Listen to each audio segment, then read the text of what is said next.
मध्य प्रदेश द्वारा स्वामी विवेकानंद करियर मार्गदर्शन योजना के अंतर्गत युवाओं के लिए प्रदेश स्तर पर RCVP नरहोना प्रशासन एवं प्रबंधकीय अकादमी भोपाल के माध्यम से लर्निंग मैनेजमेंट सिस्टम द्वारा ऑनलाइन प्रशिक्षण का बृहद कार्यक्रम आयोजित किया जाएगा। विद्यार्थियों को रोजगार व व्यक्तित्व विकास का मार्गदर्शन देने वाले इस कार्यक्रम से मध्य प्रदेश के 2.5 लाख विद्यार्थी लाभान्वित होंगे, जिन्हें स्वरोजगार एवं रोजगार के अवसर प्राप्त हो सकेंगे।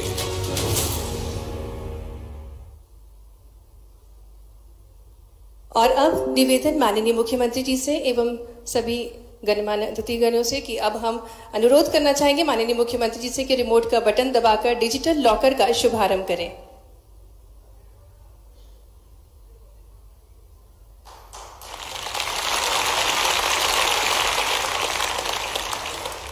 डिजिलॉकर एक भारतीय डिजिटल ऑनलाइन सेवा है जिसका उद्देश्य भौतिक दस्तावेजों के उपयोग को कम करना है। मुख्यमंत्री श्री शिवराज सिंह चौहान के संकल्प आत्मनिर्भर मध्य प्रदेश को गति देने के उद्देश्य से उच्च शिक्षा विभाग द्वारा सर्वप्रथम बरकतुल्ला विश्वविद्यालय को पायलट प्रोजेक्ट के रूप में डिजिलॉकर व्यवस्था से जोड़ा जा रहा है। विद्यार्थी www.digilocker.gov.in वेबसाइट या डिजिलॉकर मोबाइल ऐप पर साइन इन करके अपने समस्त दस्तावेज देख एवं प्राप्त कर सकते हैं। उच्च शिक्षा विभाग प्रदेश के सभी शासकीय विश्वविद्यालयों को शीघ्र ही डिजिलॉकर सेवा से जोड़ने की ओर अग्रसर है। बहुत ही महत्वपूर्ण सौगात हमारे उच्च शिक्षा विभाग द्वारा। और अब युवा संवाद कार्यक्रम में विमोचन होने जा रहा है एक पुस्तक का, जो कि राष्ट्रीय शिक्षा नीति 2020 पर आधारित है। अनुरोध करना चाहूंगी माननीय मुख्यमंत्री जी एवं गणमान्य अतिथिगणों से कि नई शिक्षा नई उड़ान पुस्तिका का विमोचन करें।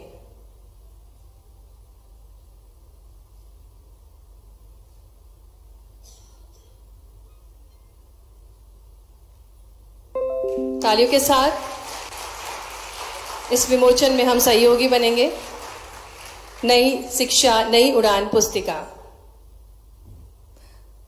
और अब कार्यक्रम में एक पत्रिका का विमोचन, स्वामी विवेकानंद करियर मार्गदर्शन योजना की पत्रिका उत्कर्ष के विमोचन के लिए पुनः अनुरोध करूंगी माननीय मुख्यमंत्री जी एवं सम्मानीय अतिथिगणों से कि वे पत्रिका का विमोचन करें। उत्कर्ष पत्रिका का विमोचन।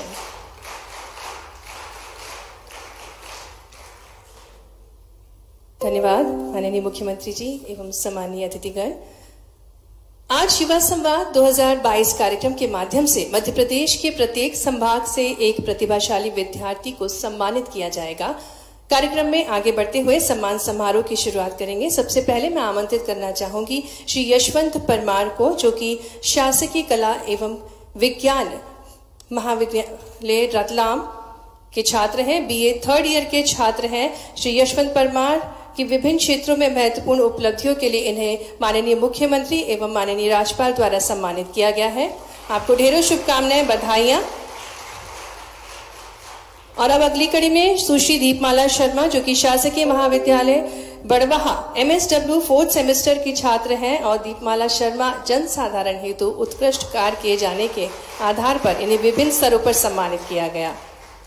और श्री अरविंद परिहार, शासकीय हमीदिया महाविद्यालय भोपाल BCom 1st ईयर के छात्र।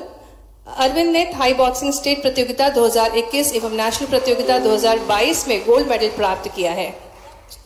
और अब हमारे बीच श्री विशाल चौहान, स्वामी विवेकानंद शासकीय स्नातकोत्तर महाविद्यालय हरदा से BSc computer science 3rd year के छात्र। आपको भी आपकी उपलब्धियों के लिए ढेरों शुभकामनाएं। और अब हमारे बीच कुमारी वंदना मरकाम, शासकीय महाकौशल महाविद्यालय जबलपुर BA 4th सेमेस्टर से। आपको भी उत्कृष्ट कार्य करने के लिए ढेरों शुभकामनाएं। और अब मैं मंच पर आमंत्रित करूंगी कुमारी श्रुति शर्मा, शासकीय KRG महाविद्यालय ग्वालियर से BA 3य वर्ष की छात्र।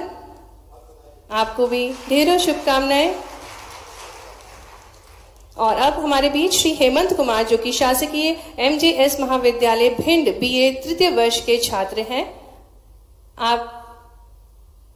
आपको जागरूकता एवं राष्ट्रीय सेवा योजना कार्यक्रम में उल्लेखनीय कार्य करने के लिए सम्मानित किया गया है। और अब हमारे बीच श्री हेमंत सिंह ठाकुर, शासकीय कला एवं वाणिज्य महाविद्यालय सागर BSc 3य वर्ष से। और आपको भी पर्यावरण एवं जागरूकता संबंधी कार्यक्रम में योगदान देने के लिए सम्मानित किया गया है। हमारे बीच कुमारी उषा सिंह शासकीय इंदिरा गांधी गृह विज्ञान एवं कन्या स्नातकोत्तर महाविद्यालय शहडोल से MA हिंदी 4th सेमेस्टर के छात्रा हैं आप, और आप राष्ट्रीय बास्केटबॉल प्रतियोगिता में भाग लेकर राज्य को गौरवान्वित कर चुकी हैं। हमारे बीच कुमारी दीक्षा पांडे शासकीय आदर्श विज्ञान महाविद्यालय रीवा से MSc 4th सेमेस्टर की छात्रा, आप राज्य स्तरीय स्लोगन प्रतियोगिता में प्रथम स्थान अर्जित कर चुकी हैं। सभी अवार्ड। धन्यवाद मुख्यमंत्री जी, माननीय शिक्षा मंत्री। अगली कड़ी में हम शुरू करेंगे सीट मनी वितरण। इसके लिए सबसे पहले मैं आमंत्रित करना चाहूंगी श्री अभिषेक चौधरी एवं शिवेंद्र कुमार पटेल, जो कि अवधेश प्रताप सिंह विश्वविद्यालय रीवा से हैं और आपने सुपारी से कलाकृतियों एवं खिलौनों का निर्माण किया है, जिसके लिए आपको सीड मनी के रूप में 1 लाख रुपए विश्वविद्यालय द्वारा दिया जा रहा है। अगली कड़ी में मैं आमंत्रित करना चाहूंगी श्रीमती रूपाली दत्त को, जिन्होंने पपाया लीफ फर्मेंटा स्टार्टअप स्थापित किया है। आप जीवाजी विश्वविद्यालय से हैं और आपको 1 लाख रुपए की सीड मनी प्राप्त हुई है और प्रारंभिक रूप में आपको 50,000 रुपए की राशि विश्वविद्यालय द्वारा प्रदान की जा रही है। अगली कड़ी में श्री योगेश सिंह जी बरकतुल्ला विश्वविद्यालय भोपाल से, आपने अंडर वाटर ड्रोन तकनीक स्टार्टअप स्थापित किया है और आपको भी प्रारंभिक रूप से 25,000 रुपए की राशि प्रदान की जा रही है। और अब हमारे बीच श्री सार्थक पंडित, जो कि MBA के छात्र हैं, आपने ब्लड बास्केट ऐप स्टार्टअप स्थापित किया है और आपको 1 लाख रुपए की सीड मनी राशि दी जा रही है विश्वविद्यालय द्वारा। हमारे बीच श्री सुरभि सिंह, जिन्होंने मेडिसिनल हर्बल सोप स्टार्टअप स्थापित किया है और आपको भी 1 लाख रुपए की सीड मनी के रूप में राशि विश्वविद्यालय द्वारा प्रदान की जा रही है। और अब हमारे बीच श्री अर्पित सिंह पटेल, जिन्होंने agro forestry bio fencing startup स्थापित किया है और आपको प्रारंभिक रूप से 25,000 रुपए की सीड मनी राशि विश्वविद्यालय द्वारा प्रदान की जा रही है। बहुत बहुत धन्यवाद माननीय मुख्यमंत्री जी एवं सम्मानीय अतिथिगण। महाकालेश्वर की नगरी में जनता के सेवक मोक्षदायिनी मां शिप्रा के किनारे होने वाले सिंहस्थ कुंभ की भूमि, विक्रमादित्य की राजधानी, कालिदास की कर्मस्थली, गुरु संदीपनी का आश्रम और भगवान कृष्ण की शिक्षा स्थली की पावन धरती उज्जैन में जन्मे माननीय यशस्वी मध्य प्रदेश के उच्च शिक्षा मंत्री डॉक्टर मोहन यादव जी को आमंत्रित करना चाहूंगी उद्बोधन के लिए। तालियों से स्वागत करेंगे हमारे माननीय उच्च शिक्षा मंत्री जी को।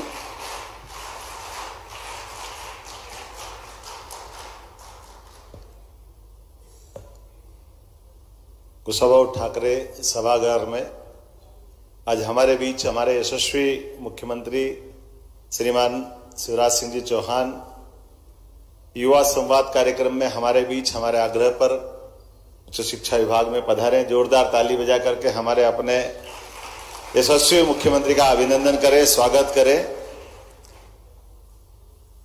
आज का यह अवसर एक विशेष अवसर है। इस मंच पर ही मौजूद हमारे ACS माननीय शैलेंद्र सिंह जी, कमिश्नर दीपक सिंह जी, समस्त प्राध्यापकगण, समस्त विद्यार्थी बंधुओं, यहाँ हम जिस सभागार में अभी इस कार्यक्रम में जो सम्मिलित होकर के बात कर रहे हैं, इस कार्यक्रम के अलावा माननीय मुख्यमंत्री जी लगभग हमारे पास कल तक की जानकारी में 24 लाख से ज्यादा विद्यार्थी युवा हमारे इस कार्यक्रम से जुड़े हुए हैं, जो प्रत्यक्ष यहाँ भी है, कुछ सभागार में भी है, अन्य कुछ स्थानों पर है और बाकी अपने जो इलेक्ट्रॉनिक संसाधन है यूट्यूब, फेसबुक, ट्विटर, मैं जोरदार अभिनंदन करना चाहता हूं आप सबके माध्यम से पूरी युवा शक्ति का, जो अपने नए संकल्प, नई ऊर्जा के माध्यम से आपकी उपस्थिति में न केवल वो एक अपना आज का ये दिन एक विशेष स्मरणीय बनाने जा रहे हैं।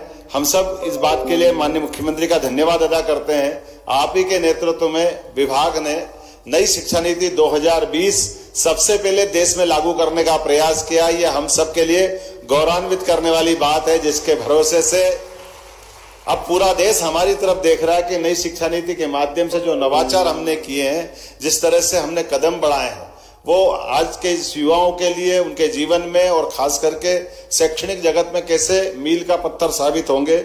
मैं आज के इस अवसर पर, चूंकि यहाँ पर जो व्यवस्था की गई है, हमने लगभग भोपाल और होशंगाबाद संभाग के कुछ विश्वविद्यालय के विद्यार्थी तो यहाँ मौजूद बुलाए हैं, बल्कि उज्जैन, इंदौर, छतरपुर, मंडला, रीवा, उमरिया, ग्वालियर, शिवपुरी से लाइव ब्रॉडकास्टिंग की व्यवस्था से विद्यार्थी हमने जोड़े हैं।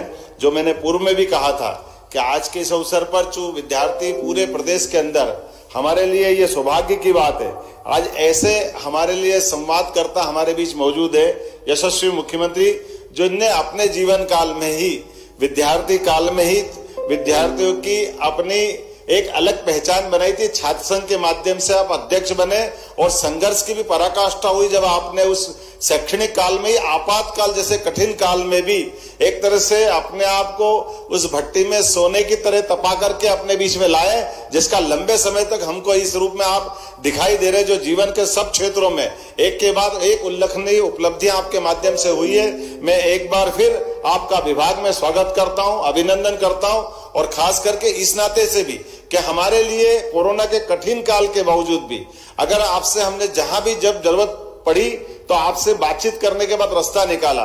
जैसे हमने कोरोना के प्रथम काल में जब एकदम से परीक्षा सिर पे थी, शैक्षणिक सत्र का समापन होने के पहले परीक्षा का जो एक तरह से आगाज हुआ, और ऐसे में परीक्षा के लिए हम क्या करें, एक तरफ ये विषय था कि हम हो सकता जनरल प्रमोशन दे दें, लेकिन आपने मार्ग सुझाया कि नहीं, जनरल प्रमोशन ठीक नहीं है, हमको किसी भी तरह से परीक्षा की गुणवत्ता कायम रखना चाहिए, कठिन काल है तो कोई मार्ग निकालो।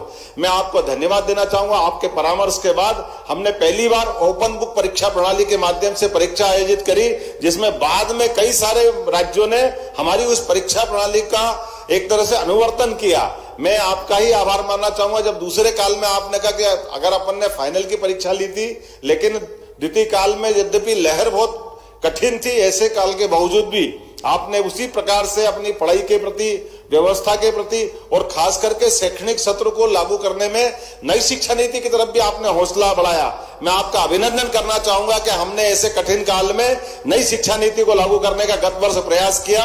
जोरदार ताली बजा करके हम हमारे अपने इतना हौसला बढ़ाने वाले हमारे मुख्यमंत्री, जो ऐसे कठिन काल में कोई और होता तो कहते हैं जरा अभी रुको, देख लेने दो, आने वाला कल कैसा होगा, हमको कितनी कठिनाई आएगी। यद्यपि हम जानते हैं कि वर्तमान के इस दौर में शैक्षणिक दृष्टि से आपने समान रूप से न केवल विश्वविद्यालय बल्कि महाविद्यालय में भी दिल खोल करके धनराशि दे करके, मुझे इस बात की प्रसन्नता है कि हमारे अपने 528 महाविद्यालय में आज की स्थिति में प्रदेश में हमारे पास कुल 32 महाविद्यालय ऐसे बचे हैं जिनकी भूमि की कमी के कारण से हम उनको भवन नहीं बना पा रहे हैं। लगभग 187 भवन आपने ही धनराशि दिलवा करके आपने कहा कि कोई भी महाविद्यालय शासकीय ऐसा नहीं होना चाहिए जिसका अपना भवन नहीं हो। हम अभिनंदन करते हैं आपका इस माध्यम से कि हमने सभी महाविद्यालय में धनराशि दे करके उनका बिल्डिंग बनाने की दिशा में एक बड़ा कदम बढ़ाया है।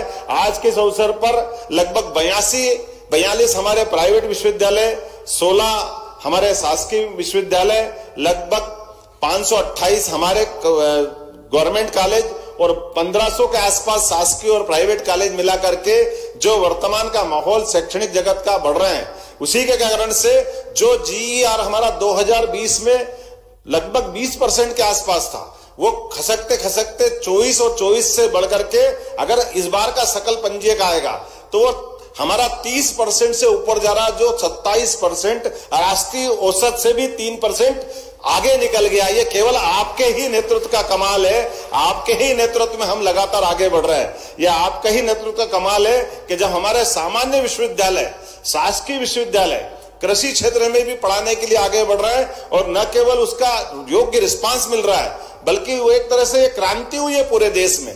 पूरे देश में पहली बार उच्च शिक्षा विभाग मध्य प्रदेश आपके नेतृत्व में कृषि की पढ़ाई कर रहा है और आपके ही नेतृत्व में हो सकता आने वाले समय में हम मेडिकल की भी PPP मॉडल पर शिक्षा की दृष्टि से हम अपने विश्वविद्यालयों को जोड़ते हुए एक और कदम बढ़ाएंगे, जिसके माध्यम से जैसे जीवन के सब क्षेत्रों में 3 क्षेत्र प्रमुख है, हमारा अपना जो शिक्षा, कृषि और जो हमारी सामान्य शिक्षा का क्षेत्र है, जिसमें तकनीकी शिक्षा को भी हम जोड़ सकते हैं। तो एक तरह से जो आने वाला समय है, ये सभी क्षेत्रों में हम आपके नेतृत्व में लगातार आगे बढ़ रहे हैं। मैं उम्मीद करता हूं कि आपके योग्य नेतृत्व के माध्यम से आज जो ये शिक्षा और संवाद का जो कार्यक्रम आपने जोड़ा, युवा संवाद के माध्यम से, ये परीक्षा के एन समय पर है और ऐसे एन समय में हमारे यहाँ से निकल के आगे बढ़ने वाले विद्यार्थी अपने जीवन काल में परीक्षा उपरांत क्या करेंगे, वो कैसे आगे बढ़ना चाहिए, उनके लिए कौन कौन से मार्ग हो सकते हैं। यद्यपि ये बात भी सही है कि नई शिक्षा नीति लागू करते हुए हमने बहुत सारे उनके लिए विकल्प भी सुझाए हैं, बहुत सारे प्रकार से उनको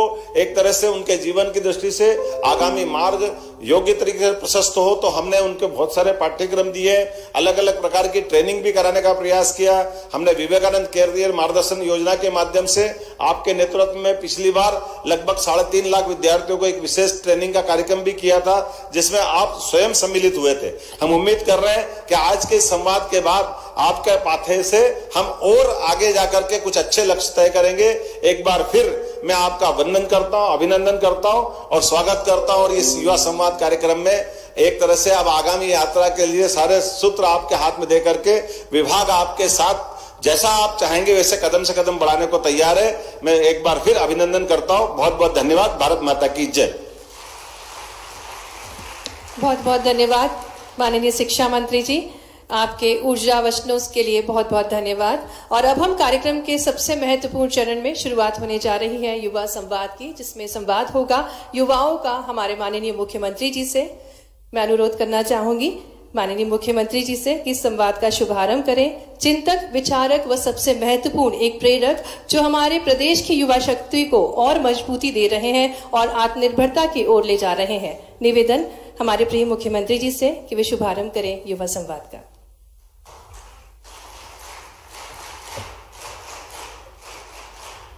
भारत माता की, अरे जय से बोलते हैं क्या युवा? भारत माता की।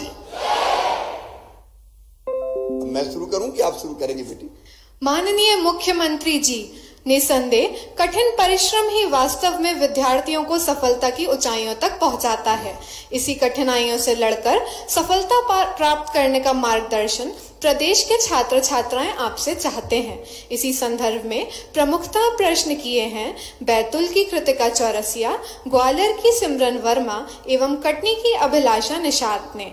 मैं अनुरोध करूंगी नर्मदापुरम संभाग के बैतूल जिले से जेएच शासकीय महाविद्यालय बैतूल की छात्रा कृतिका चौरसिया से, जो अभी हमारे बीच Kushabhau Thakre international convention centre Bhopal में उपस्थित हैं, कि वे आदरणीय मुख्यमंत्री जी से अपना प्रश्न पूछें। आग्रह कृतिका चौरसिया, बैतूल से। माननीय मुख्यमंत्री महोदय जी, नमस्कार। नमस्कार बेटी। मैं कृतिका चौरसिया, बीएससी तृतीय वर्ष माइक्रोबायोलॉजी, जेएच कॉलेज बैतूल की छात्रा हूँ। मैं आपसे एक प्रश्न करना चाहती हूँ। मेरा प्रश्न यह है कि माननीय मुख्यमंत्री जी, आप तो गोल्ड मेडलिस्ट है, तो हमें मार्गदर्शन दीजिए कि परीक्षा में सफलता और अच्छे अंकों को प्राप्त करने के लिए हमें क्या प्रयास करना चाहिए। धन्यवाद। बहुत अच्छा सवाल पूछा है परीक्षा के समय। सबसे पहले तो मैं कृतिका और सभी मेरे प्रिय भांजों को और लाडली भांजियों को नवरात्रि की शुभकामनाएं देता हूं। या देवी सर्वभूतेषु मातृ रूपेण संस्था, नमस्तस्यै नमस्तस्यै नमस्तस्यै नमो नमः। लेकिन एक बात और है, केवल मातृ रूपेण नहीं, हम एक प्रार्थना और करते मां से, या देवी सर्वभूतेषु शक्ति रूपेण संस्था, नमस्तस्यै नमस्तस्यै नमस्तस्यै नमो नमः। लेकिन एक और प्रार्थना करते हैं, या देवी सर्वभूतेषु बुद्धि रूपेण संस्थिता, नमस्तस्यै नमस्तस्यै नमस्तस्यै नमो नमः। मेरी बेटी ने जो सवाल पूछा है, सचमुच में नवरात्रि में बैठ के सोचो, हम में से कोई ऐसा नहीं है जिसके अंदर अनंत संभावनाएं ना हो, क्षमताएं ना हो। हमें से हर एक अद्भुत है। एक बात मैं निश्चित रूप से कहता हूं, प्रदेश के सभी बेटे बेटियों को भगवान ने टैलेंट सबको दिया है, कुछ को दिया कुछ को नहीं दिया। ऐसा नहीं किया कि चीन चीन के बुद्धि बांटी, इसको ज्यादा दे दो इसको कम दे दो। जो दिया वो सबको दिए, कोई कमजोर नहीं है। और इसको अंतरात्मा में बसा लेना। और किसी भी सफलता के लिए जरूरी है, चाहे वो परीक्षा हो या जीवन का अन्य क्षेत्र हो, कि आप अपने आप पर भरोसा करते हैं कि नहीं करते। पहली चीज, सफलता का पहला मंत्र आत्मविश्वास। मैं कमजोर नहीं हूं, मैं अनंत शक्तियों का भंडार हूं, मैं दुनिया में बड़े से बड़ा काम कर सकता हूं। और ये सब में है। देखिए, जितने भी महापुरुष ये बात देख लें, मैं एक दो उदाहरण आपको दूंगा। तुलसीदास जी जिनने रामचरितमानस लिखी, मोहन जी मैं आपको बधाई देता हूं, अपने फर्स्ट ईयर में रामायण जी को कोर्स में सम्मिलित करने का काम किया था। तुलसीदास जी अपनी पत्नी से बहुत प्रेम करते थे। एक दिन वो मायके चली गई तो पीछे पीछे तुलसीदास जी भी पहुंच गए। अब मुख्य दरवाजा बंद था तो कहते हैं कि जैसे तैसे वो दूसरी मंजिल पे ऊपर चढ़े, कोई कहते हैं रस्सी पकड़ के चढ़े, कैसे चढ़े, लेकिन वो अपने पत्नी के पास पहुंच गए और जगाया तो पत्नी ने कहा, अरे आप इतनी रात में आए कहां से? दरवाजा तो बंद था। बोले मैं तो यहीं से ऊपर चढ़ गया रस्सी पकड़ के। लोग कहते हैं उस समय सांप लटका था, उससे पकड़ के चढ़े, मैं उस पर नहीं जाना चाहता। लेकिन तब उनकी पत्नी ने, रत्नावली नाम था, उनसे ये कहा कि लाज न आबहु आपको, दौड़े आयो नाथ, दौड़े आयो साथ, धिक धिक ऐसे प्रेम को कहा कहूं मैं नाथ। और एक बात और कही कि जितना प्रेम तुम मुझसे करते हो, उतना अगर भगवान राम से करते, भगवान से करते, परमात्मा से करते, तो तुम्हारी जिंदगी धन्य हो जाती, तुम संसार सागर से पार उतर जाते। अब बात तुलसीदास जी को लग गई। उसके पहले वो लेखक नहीं थे, कभी नहीं थे, राम बोला थे। लेकिन इसके बाद उन्होंने राम के प्रति अपनी भक्ति को दृढ़ करते हुए रामचरितमानस नहीं अनेकों ग्रंथ लिख दिए। मतलब क्या? कि क्षमता तो थी तुलसीदास जी में, उस क्षमता का प्रकटीकरण नहीं हो रहा था। कालिदास जी के बारे में भी आप जानते होंगे, कहते हैं कि पहले तो उनको बुद्धिमान नहीं कहते थे। मैं मूर्ख शब्द नहीं कह रहा, लेकिन उनको बुद्धिमान मानते ही नहीं थे। लेकिन महाकवि कालिदास बने। एक नहीं, दुनिया में अनेकों उदाहरण हैं कि जिन्होंने, महात्मा गांधी, विश्व बंद है बापू, प्रारंभ में कोई बहुत टैलेंट था उनमें, या बिल्कुल फर्स्ट क्लास फर्स्ट गोल्ड में लिस्ट होते थे, ये बात नहीं थी। लेकिन अपनी लगन और प्रतिभा के बल पर वो कहां पहुंचे आपने देखा। मैं ये उदाहरण इसलिए दे रहा हूं मेरे बेटे बेटियों, कि आप में से हर एक में क्षमता है, प्रतिभा है, योग्यता है। सवाल यह है कि आप उसको पहचान कर उसका प्रकटीकरण करते हैं कि नहीं करते। भगवान ने ये दिमाग सबको दिया है, बुद्धि सबको दी है। अब कई लोग देखो परीक्षा के बारे में सोचें। कुछ विद्यार्थी ऐसे सोचते हैं कि मुझे तो फर्स्ट क्लास फर्स्ट आना है, और दिनों रात परिश्रम करते हैं, एकाग्र चित्त होकर करते हैं। लेकिन कुछ कहते हैं क्या मतलब यार, थर्ड बाय ग्रेस भी चलेगा, तो वो तो ध्यान से फिर पढ़ते ही नहीं है। मैं अपना उदाहरण आपको दे रहा हूं। मैं दिन रात नहीं पढ़ता था, लेकिन जब पढ़ता था तो मेरा ध्यान कहीं नहीं भटकता था, केवल पढ़ाई पर रहता था, किताब पर रहता था। देखो हम यहां बैठे हैं, कई हम में से ऐसे हो सकते हैं, शरीर से तो यहां बैठे हैं, लेकिन हो सकता है मन टॉप एंड टाउन के आसपास भटक रहा हो, घर के कोई और दृश्य को देख रहा हो, किसी मित्र की याद आ रही हो। जब हम शरीर के साथ मन हमारा यहां नहीं होता, बुद्धि हमारी यहां नहीं होती, तो चीज आपको समझ में नहीं आएगी। मामा क्या बोल रहा है, क्या नहीं बोल रहा, पल्ले ही नहीं पड़ेगा। लेकिन जब आप एकाग्र चित्त होते हैं, शरीर भी यही है, मन भी यही है, बुद्धि भी यही है, तो आपके इस बुद्धि रूपी कंप्यूटर में हर चीज ऐसी फीड होती है कि जब आप सोचते हैं तो वैसी की वैसी दिखाई देती है। एकाग्र चित्तता। मैं जब परीक्षा में पेपर देने जाता था, तो मैं सच बता रहा हूं, आज आपसे शेयर कर रहा हूं, इसके पहले शेयर नहीं किया। मैं पढ़ता इतने ध्यान से था कि कोई प्रश्न आता था तो मुझे किताब में लिखी हुई वो लाइन दिखाई दे जाती थी, और कई बार 92 है पेज नंबर की, 93 है, वो तक दिख जाता था कि मैंने ये पढ़ा था और मैं लिख देता था। आप भी कर सकते हैं एकाग्र चित्त होकर। अगर हमने ध्यान लगा लिया तो चमत्कार हम कर सकते हैं। अगर हम डूब के पढ़ाई करेंगे तो सफलता सुनिश्चित है। और इसलिए परीक्षा के संदर्भ में अगर आप कहें तो मैं इतना ही कहूंगा कि एक समय एक काम, जब पढ़ना है तो केवल पढ़ो, हर तरफ से मन और बुद्धि को हटा के केवल किताब में लगा दो, हर चीज आपके दिमाग में बैठती जाएगी। और रट्टू तोता मत बनो, चीज को समझने की कोशिश करो। एक बार समझ ली तो भाव और शब्द अलग हो सकते हैं, तुम बड़ी से बड़ी सफलता प्राप्त करोगे। और मुझे पता है, आज लगभग मुझे पता है 16.5 लाख से ज्यादा विद्यार्थी जुड़े हैं। तुम में से हर एक अद्भुत और अनोखा है, बड़े से बड़ा काम कर सकता है किसी भी क्षेत्र में। पहली चीज आत्मविश्वास, दूसरी एकाग्र चित्तता कि मैं जिस समय जो कर रहा हूं वही करूंगा। लक्ष्य तय करो, रोड मैप बनाओ और उस पर मन और बुद्धि लगा के चल जाओ, सफलता सुनिश्चित है। कोई ताकत दुनिया की तुम्हें रोक नहीं पाएगी। बहुत बहुत धन्यवाद माननीय मुख्यमंत्री जी। निसंदेह आपके प्रेरक वचनों ने प्रदेश के युवाओं को एक नई सकारात्मक दिशा प्रदान की है। माननीय, शिक्षा ही समाज। जो हमारे छोटे छोटे बेटे बेटियां भी हैं, उनको निःशुल्क किताबें मिले, 8वीं तक यूनिफॉर्म मिले, दूसरे गांव जाए तो साइकिल मिले। फिर दिमाग में ये आया कि 12वीं में अगर बेटी अच्छे नंबर ले आए तो हमने 2 योजनाएं बनाई थी। एक योजना बनाई थी कि जो 75% से ज्यादा बीच में मार्क्स लेके आएंगे या सीबीएसई में 85% से ज्यादा, उनको लैपटॉप देने की योजना। इस बार कोविड के चक्कर में वो रह गई थी, इस साल फिर उसको चालू करेंगे। लेकिन उसके साथ साथ एक योजना बनाई थी गांव की बेटी योजना। लगभग 1,76,000 बेटियों को इस साल भी लाभ दिया है। गांव की बेटी योजना के अंतर्गत 60% से ज्यादा मार्क्स लेके जो बेटियां आती है उनको 5,000 रुपए की विशेष राशि दी जाती थी। लेकिन इसके बाद मेरे मन में आया कि शिवराज, सवाल केवल इतना नहीं है।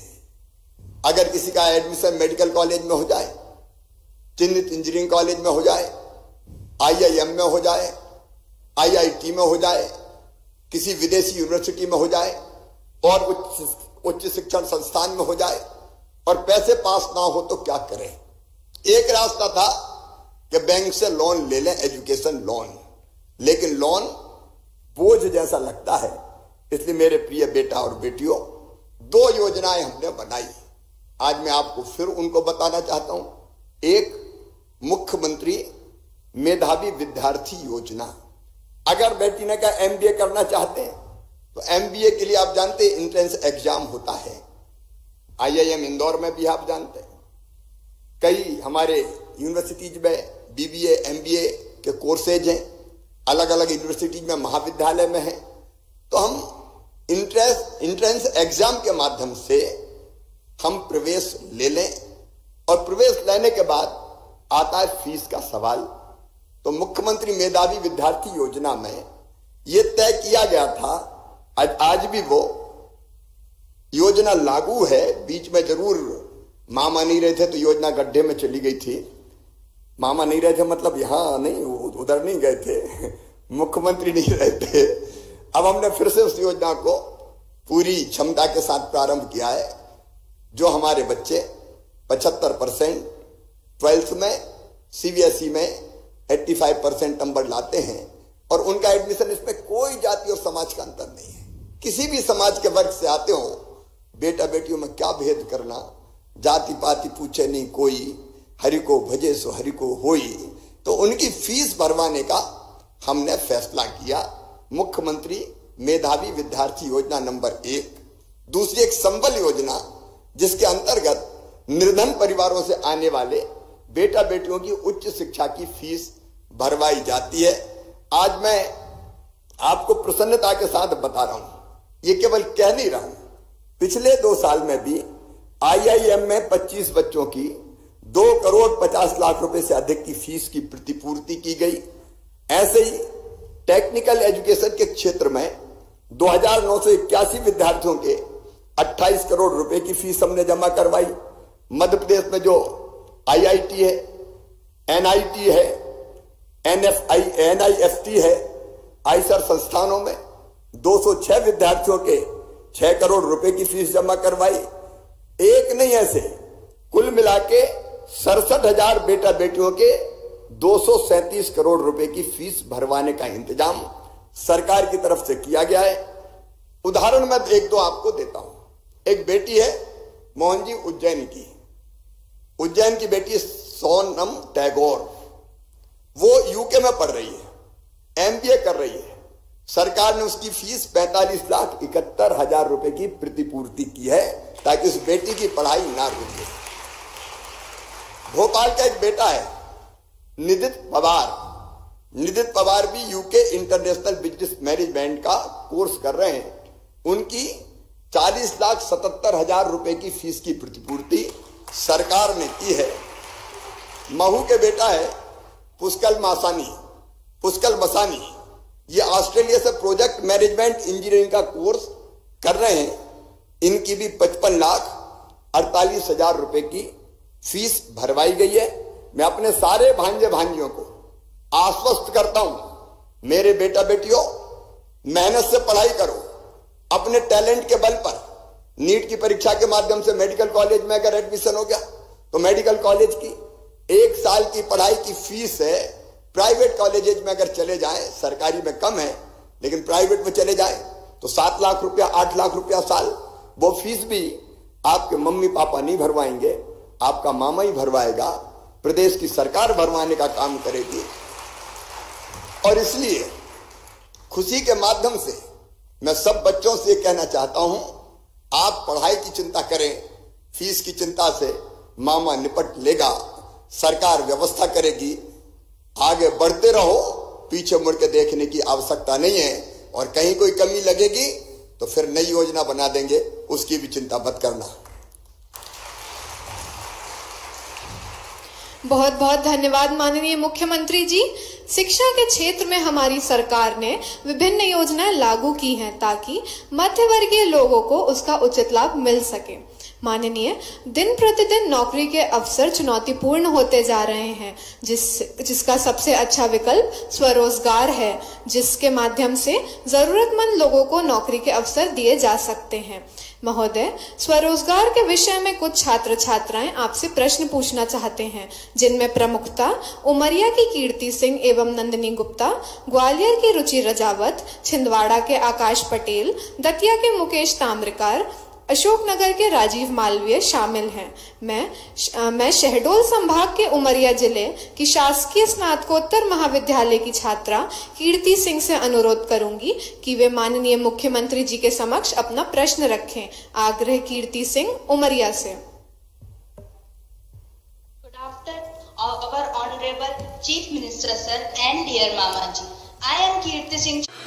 Rabindranath Tagore University, formerly known as ISECT University, the pioneers in skill development with focus on creating industry-ready professionals.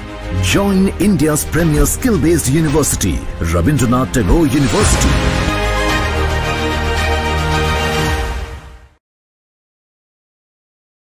योजना है। धन्यवाद। कीर्ति ने बहुत जबरदस्त सवाल पूछा है। पढ़ने के बाद क्या करें, कैरियर की भी चिंता है। और ये बात सच है। कई बार ये होता था कि पढ़ाई कर रहे हो, हम पूछते थे क्या कर रहे हो, बोले 12th में पढ़ रहे हैं। इसके बाद क्या करोगे, बोले BSc करेंगे। BSc के बाद क्या करोगे, MSc करेंगे। MSc के बाद क्या करोगे, बोले लॉ कर लेंगे। उसके बाद क्या करोगे, तो बोले पता ही नहीं है। सचमुच में अगर ऐसी पढ़ाई जो दिशा ही निर्धारित ना कर सके तो बच्चों को अपना भविष्य अंधकार में लगता है। भूखे भजन ना होए गोपाला, धर लो अपनी कंठी माला। बाकी सब चीजें तो करनी है, लेकिन रोजगार की चिंता भी करनी है। रोजगार का सवाल आज दुनिया का प्रमुख सवाल है सचमुच में। और जो सवाल यहां पूछा है कीर्ति ने, मैं उसके उत्तर के रूप में, देखिए, रोजगार के लिए, कैरियर के लिए एक नहीं अनेकों विकल्प है। पहली चीज तो मैं मेरे बेटा बेटियों से फिर यह कहना चाहता हूं, अपने आप पे भरोसा रखो, अपने आप पे भरोसा रखो।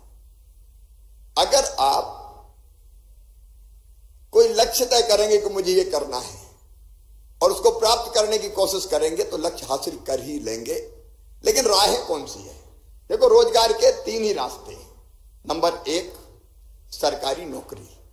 यूपीएससी की परीक्षा होती है, पीएससी की परीक्षाएं लगातार मध्य प्रदेश में हो रही है। अलग अलग शासकीय सेवा में भर्ती के कार्यक्रम चल रहे हैं। इस साल भी लगभग 1 लाख भर्तियां हम करने वाले हैं अलग अलग संवर्गों की।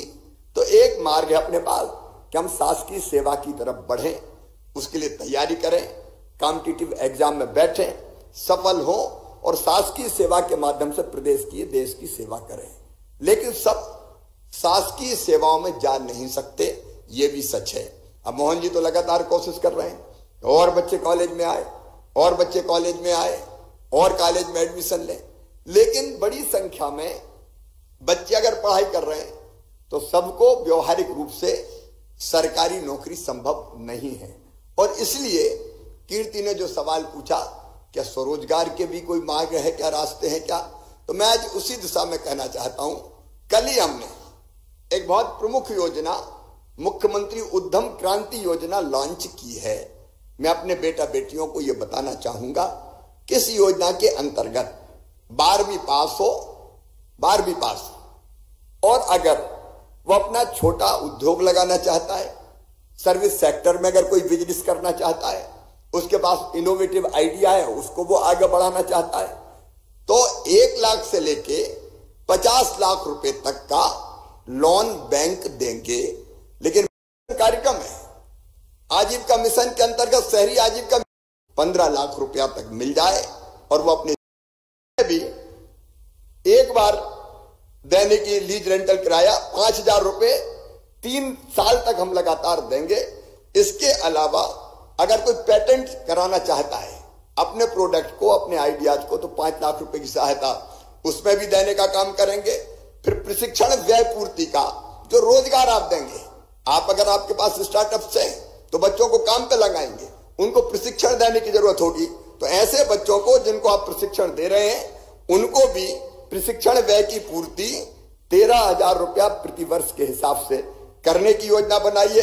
रोजगार सृजन के लिए भी अगर आप उनको परमानेंट जॉब देते हैं तो उनका जो सैलरी है वो सैलरी 5,000 रुपए प्रति कर्मचारी, वो भी हम देने का काम करेंगे। स्टार्टअप नीति में कई तरह की ऐसी चीजें कि जो आपको स्टार्टअप्स को प्रारंभ करने में सहयोगी होगी, हमने रखी है, और इसलिए इसका आप ढंग से अध्ययन कीजिए। अगर इनोवेटिव आइडियाज है तो उस आइडिया को कभी मरने मत देना, उसको आगे बढ़ाने की कोशिश करना, ताकि उस आइडिया के माध्यम से आप प्रदेश को, देश को नई दिशा दे सको।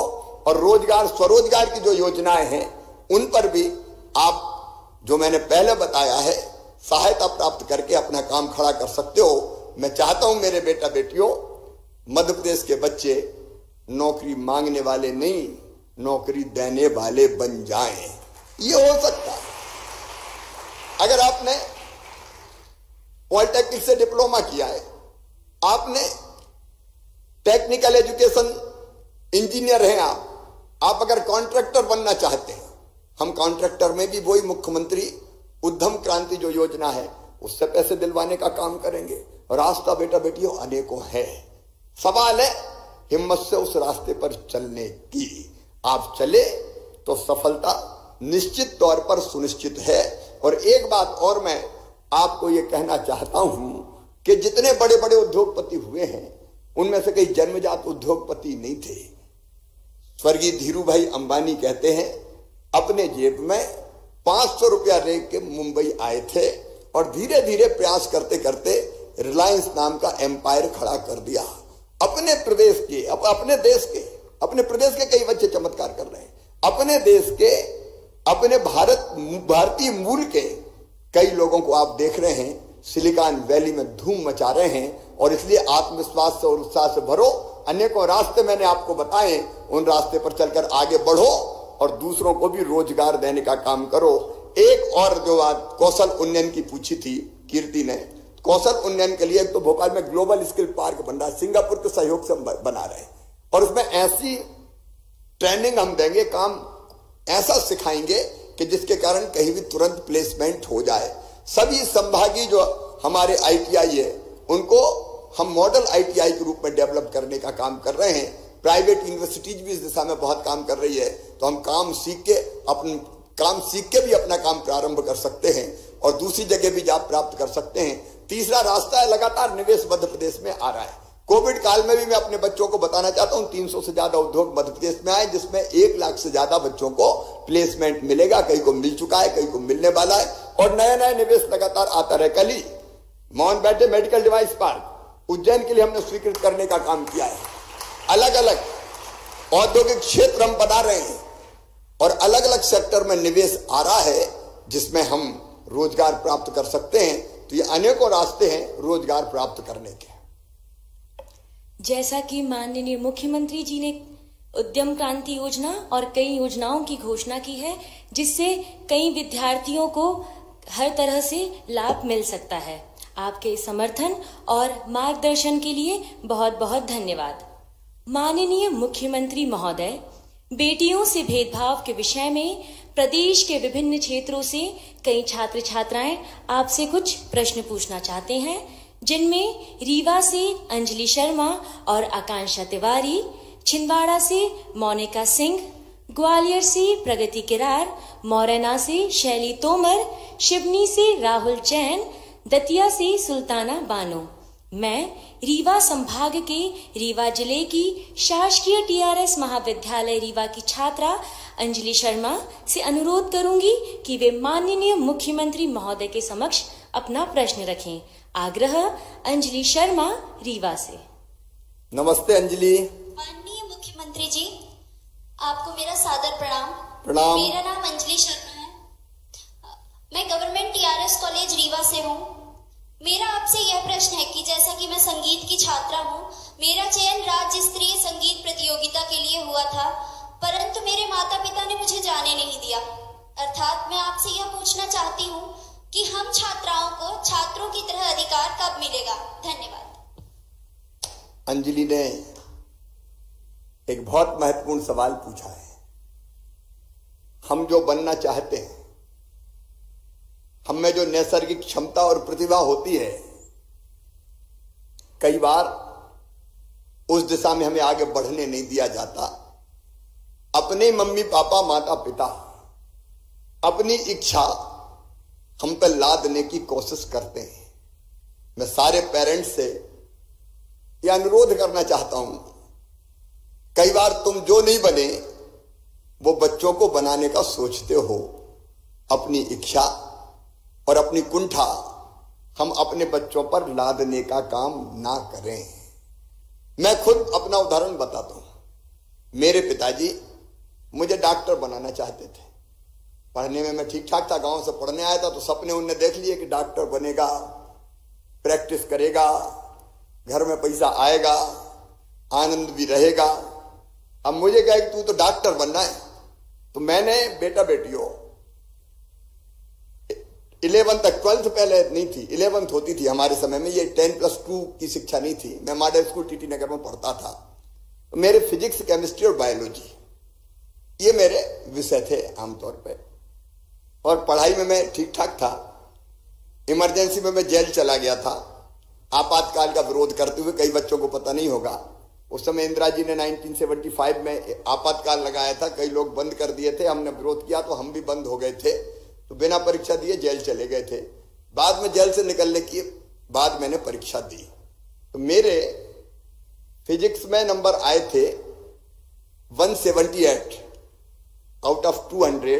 200 नंबर होते थे, 50 नंबर प्रैक्टिकल के हुआ करते थे। केमिस्ट्री में आए थे 186 और बायोलॉजी में आए थे 158। तो ऐसे मेरे नंबर अच्छे थे। और एक बात और सही बता दूं, अंग्रेजी में आए थे 50 में से 18। अब पिताजी कहे कि डॉक्टर बन। अब मुझे डॉक्टर बनना नहीं था। आप बताओ, संगीत की छात्रा को अगर कोई डिसेक्शन बॉक्स दे दे और कहे मेंढक की टांग काटो तो उसको कैसे लगेगा। मैंने फिर कन्विंस करने की कोशिश की कि मुझे डॉक्टर नहीं बनना, मुझे तो अन्याय के खिलाफ लड़ना है। तो लोगों ने पिताजी से कहा कि गांव की भाषा में, बाबूजी तुम्हारा लड़का तो बिगड़ गया, ये नेतागिरी में लग गया। मैं मॉडल स्कूल का प्रेसिडेंट था उस समय, और दिमाग में था कि अन्याय के खिलाफ लड़ना चाहिए और अपने लिए नहीं देश और समाज के लिए भी काम करना चाहिए। तो जुनून था। बाद में जेल जाने के बाद मैंने काम शुरू किया तो फिर पिताजी थक हार गए, उन्होंने सोचा कि ये तो हम मानने नहीं वाला, तो बोले जो समझ में आया वो ही कर। तो मुझे जो समझ में आया वो किया और मैं आज आपके सामने खड़ा हूं। तो एक सचमुच में हम माता पिता को कन्विंस करने की हम कोशिश करें कि मेरी स्वाभाविक रुचि है, जो नैसर्गिक प्रतिभा है उस क्षेत्र में हम जो प्रगति कर सकते हैं, काम कर सकते हैं, वो लादी हुई चीज पे नहीं कर सकते। ये एक बात अगर हम आग्रह करेंगे तो आज जमाना बदल रहा है। पेरेंट्स भी अब खुले मन के आप देख रहे हैं अनेकों जगह हो रहे हैं। और आपने देखा कि अगर जबरदस्ती बच्चे को परेशान करते हैं तो फिर कई बार दुखद घटनाएं भी घटती है। तो मेरा अंजलि बेटी से कहना है कि संगीत में रुचि है तो बेटी हम संगीत की तरफ बढ़ने की कोशिश करें। जबरदस्ती कोई चीज हम पर ला दी जाए वो ठीक नहीं। एक बात तो एक दर्द और अंजनी का मैंने महसूस किया, वो छात्रा है। आज तो स्थिति काफी बदली है, लेकिन एक जमाना था मेरे बेटा बेटियों, मैंने माता पिता को भी, विशेषकर मां को भी, बेटा और बेटी में भेद करते हुए अपनी आंखों से देखा है। बेटे को ज्यादा लाड, बेटी को कम प्यार। गांव में बेटा पैदा हो जाए तो ढोल बजाओ, नगाड़े लाओ, हवाई फायर करो, बधाई गाओ, और बेटी का जन्म हो जाए तो पता चला माता की सूरत उतर गई, अरे बेटी आ गई। मेरे मन में बहुत तकलीफ होती थी उससे। मैं आज अपने बेटा बेटियों से शेयर करना चाहता हूं। मुझे लगता था हे भगवान ये कैसा न्याय है, एक मां की कोख से बेटा ने भी जन्म लिया, बेटी ने भी जन्म लिया, तो बेटी के साथ भेदभाव क्यों। और उस समय की जो बात थी मैं विस्तार में नहीं जाऊंगा, मेरे दिल दिमाग में बैठ गई कि बेटियों के लिए काम करना चाहिए, माता बहनों के लिए काम करना चाहिए, महिला सशक्तिकरण के लिए काम करना चाहिए। और मैं मुख्यमंत्री बना। जब मुख्यमंत्री नहीं था तब भी मैं कन्या विवाह करवाता था, सांसद विधायक था तब भी, जो निर्धन परिवार होते थे। लेकिन मुख्यमंत्री बनने के बाद मैंने सबसे पहली योजना अगर कोई बनाई तो उस योजना का नाम था लाडली लक्ष्मी योजना। आज मध्य प्रदेश में 43 लाख लाडली लक्ष्मी बेटियां हैं। लाडली लक्ष्मी का मतलब, अच्छा बड़ा मजेदार किस्सा सुनाता हूं तुम्हें। जब मैं मुख्यमंत्री बना तो मैंने पीएस फाइनेंस को बुलाया, फाइनेंस मिनिस्टर को बुलाया, और मैंने कहा ऐसी योजना बनानी कि बेटी पैदा हो मध्य प्रदेश में तो लखपति पैदा हो। उन्होंने कहा जी ये ऐसी कहीं योजना बनती है, लखपति कैसे हो जाएगी पैदा। तो काफी मशक्कत चली, नहीं हो सकता। तो फिर हमने तय किया कि होगा, क्योंकि मैं मुख्यमंत्री हूं। हम सरकार के खजाने से बेटियों के नाम पर वो जैसे ही जन्म लेगी 30,000 रुपए बचत पत्र के रूप में खरीद के जमा कर देंगे, और इसको पढ़ाई से जोड़ा। 5वीं पास करके 6वीं में जाए तो 2,000, 8वीं पास करके 9वीं में जाए तो 4,000, 10वीं पास करके 11वीं में जाए तो 6,000, 11वीं 12वीं में और शिक्षा के लिए पैसा, और जब बड़ी हो जाए तो सीधे 21 साल में 1,18,000 रुपया मिल जाए। ये लाडली लक्ष्मी योजना, बेटी लखपति पैदा हो, ये मेरी जिद थी। और आज मुझे खुशी है कि 2006 में ये योजना चालू करी थी बेटियों। उस समय मैंने जिन बेटियों को गोद में उठा के 1 महीने की बेटी, 2 महीने की बेटी, लाडली लक्ष्मी के सर्टिफिकेट बांटे थे। आज वो 12वीं में पढ़ रही है, आज वो फर्स्ट ईयर में जा रही है, और जब वो मामा कह के मुझे पुकारती है तो मुझे लगता है मेरा मुख्यमंत्री बनना सार्थक हो गया। उन बेटियों के लिए केवल इतना ही नहीं, अब ये तय किया उच्च शिक्षा में जो भी 2 मई को हम लाडली लक्ष्मी दिवस मनाने वाले हैं, जो भी पैसा लगेगा उनके माता पिता को कष्ट करने की जरूरत नहीं है, मामा ही करेगा, प्रदेश की सरकार ही करेगी। मेडिकल में जाए, इंजीनियरिंग में जाए, कहीं और जाए। महिला सशक्तिकरण जरूरी है। जो कई बार एक पीड़ा होती है कि बेटी पे प्रतिबंध क्यों साहब, क्या बेटी दूसरे दर्जे की नागरिक है? सारे प्रतिबंध थोपो तो बेटियों पे थोप दो, यहां मत जा, वहां मत जा, इधर इतने क्यों बच गए? सारे प्रतिबंध बेटियों पे, बेटों पे कुछ नहीं। मैं बेटा बेटी में भेद नहीं कर रहा, नहीं भाई, बेटा बेटी को बराबर मानूंगा। और उसने कई क्रांतिकारी फैसले हमने किए। कन्या विवाह एक अलग योजना थी, हमने तय किया 50% रिजर्वेशन। जो हमारे लोकल सेल्फ गवर्नमेंट के चुनाव होते हैं, नगर पालिका, नगर पंचायत, उसमें अब केवल बेटियां ही चुनाव लड़ेगी, बहनें चुनाव लड़ेंगी, ताकि उनका राजनीतिक सशक्तिकरण हो सके। हमने तय किया कि शिक्षक जैसी नौकरी में 50% बेटियों की भर्ती करेंगे। और एक और घटना सुनाता हूं, मैंने तय किया सबसे पहले मध्य प्रदेश की धरती पर कि 33% भर्ती पुलिस में भी बेटियों की होगी। इतना विरोध हुआ, बोले बेटियां और पुलिस कैसे अपराधियों के खिलाफ कार्रवाई करेगी। लेकिन आज मैं गर्व के साथ कहता हूं कि बेटियां बड़ी सक्षमता के साथ पुलिस ऑफिसर से लेकर कांस्टेबल तक की भूमिका निभा रही है और अपराधियों की अकल ठिकाने लगाने का काम भी कर रही है। कोई कमी नहीं है बेटियों। ये कुछ माता पिता अगर ये सोचते हैं कि बेटा बुढ़ापे की लाठी का सहारा होता है, कुल का दीपक होता है, मैं बेटे की गारंटी नहीं ले सकता कि वो बुढ़ापे की लाठी का सहारा बनेगा, कि बुढ़ापे में लठ ठोंक देगा। मैं सब बेटों की बात नहीं कर रहा, बेटे बुरा ना माने, लेकिन बेटी जब तक जिएगी उसकी हर एक सांस माता पिता के लिए चलेगी। बेटा बेटी को बराबर मानो भाई। और इसलिए आजकल आप देख रहे होंगे, अगर बेटी की तरफ किसी ने गलत नजर से देखा तो सीधे बुलडोजर चल रहे हैं। आजकल आपने देखा होगा। मैंने कहा छोड़ो मत, धराशायी कर दो, केवल जेल भेजने से काम नहीं चलेगा। FIR कराई, जेल भेज दिया, फिर छूट के आ गया। ऐसे लोगों की मैंने कहा आर्थिक कमर तोड़ के रख दो, दफन करके रख दो। मैं मां बहन और बेटियों के प्रति अपराध बर्दाश्त नहीं करूंगा।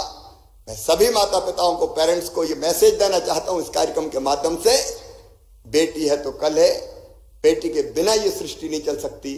इसलिए बेटियों को भी सम्मान दो, अपनी इच्छाएं उन पर मत थोपो, उनको भी आगे बढ़ने का पूरा अवसर दो। और मेरी बेटियों, मामा तो तुम्हारे साथ है ही, और बेटे भी ये ना समझे, जो बनेगा मिलकर साथ करेंगे। धन्यवाद सर। धन्यवाद माननीय। आपके द्वारा संचालित लाडली लक्ष्मी जैसी विभिन्न योजनाओं ने बेटियों को अधिकार दिलाने में मील के पत्थर का कार्य किया है। माननीय मुख्यमंत्री महोदय, कोविड-19 और संबंधित लॉकडाउन ने स्वास्थ्य और शारीरिक शिक्षा को प्रभावित किया है। इसी संदर्भ में ग्वालियर से प्रशांत मुदगल, सीहोर से यशवी शुक्ला, बुधनी से निधि सिंह, अशोकनगर से मेघा जैन और शिवपुरी से प्रद्युमन गोस्वामी आपसे कुछ प्रश्न पूछना चाहते हैं। मैं कुशाभाऊ ठाकरे सभागार में हमारे साथ उपस्थित भोपाल संभाग के बुधनी जिले की शासकीय महाविद्यालय बुधनी की छात्रा निधि सिंह से अनुरोध करूंगी कि वे माननीय मुख्यमंत्री महोदय के समक्ष अपना प्रश्न रखें। आग्रह निधि सिंह बुधनी से। नमस्ते मामा जी। नमस्ते निधि। मेरा नाम निधि सिंह परिहार है। मैं महाविद्यालय बुधनी कॉलेज से BST फर्स्ट ईयर की छात्रा हूँ। कोविड-19 महामारी में प्रदेश के हालात खराब थे। उस समय आप कितने तनाव में थे मामा जी, और उस तनाव को दूर करने के लिए आपने क्या किया? साथ में यह भी जानना चाहूंगी, राष्ट्रीय शिक्षा नीति के अंतर्गत शारीरिक शिक्षा तथा योग एवं ध्यान को विषय के रूप में सम्मिलित किया गया है, तो ये हमारे जीवन को कैसे प्रभावित करेगा? निधि ने पकड़ लिया कि कोविड में तो मामा तनाव में रही होगा। बड़ी कठिन परिस्थितियां थी बेटी। अच्छा देखो, वो कहावत है ना, सिर मुड़ाती ओले पड़े। मैं 23 मार्च को मुख्यमंत्री की शपथ ली और तब तक कोविड आ गया था। 24 मार्च को लॉकडाउन लग गया। 2 साल पहले की घटना है।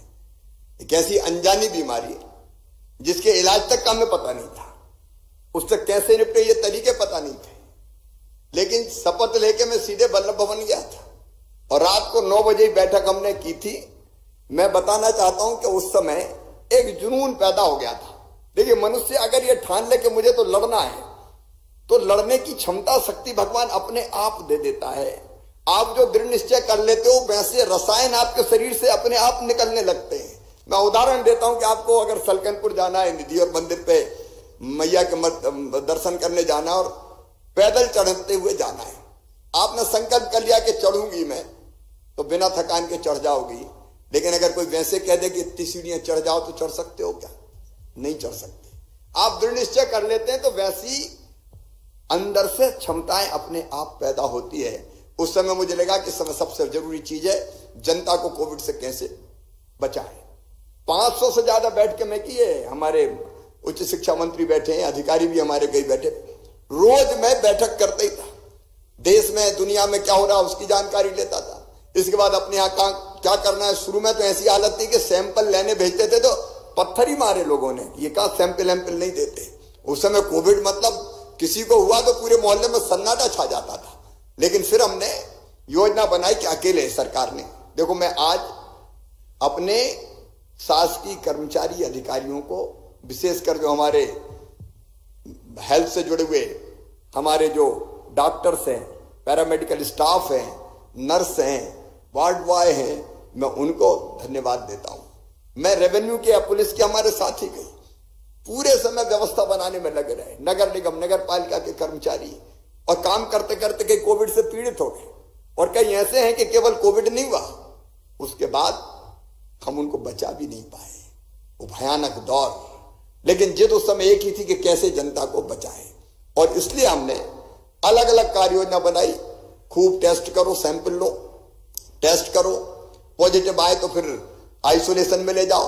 कोविड केयर सेंटर जगह जगह बनाए, आपको पता है। अच्छा, उस समय तो अस्पताल नहीं थे, तो हमने तो फिर प्राइवेट अस्पताल वालों को बुलाया और बुला के उनसे कहा कि भैया तुम्हारे अस्पताल में भर्ती करेंगे, इतने पैसे ले लेना, क्योंकि सरकारी अस्पतालों में भी आइडिया भी नहीं था और बाकी पेशेंट्स थे, एकदम मरीज आ रहे थे, तो प्राइवेट अस्पतालों के साथ टाई अप किया। फिर मुझे लगा कि अकेले नहीं लड़ सकते शिवराज, तो जनता को साथ लो, तो फिर हमने क्राइसिस मैनेजमेंट कमेटियां बनाई, पंचायतों में बनाई, वार्ड में बनाई, शहरों में बनाई, ब्लॉक में बनाई, जिले में बनाई। उनके साथ हम मीटिंग करते थे लगातार, प्रभारी मंत्रियों को अलग अलग जिले में भेजने का काम किया और जनता से कहा कि भैया अपने यहाँ कोविड केयर सेंटर बनाओ।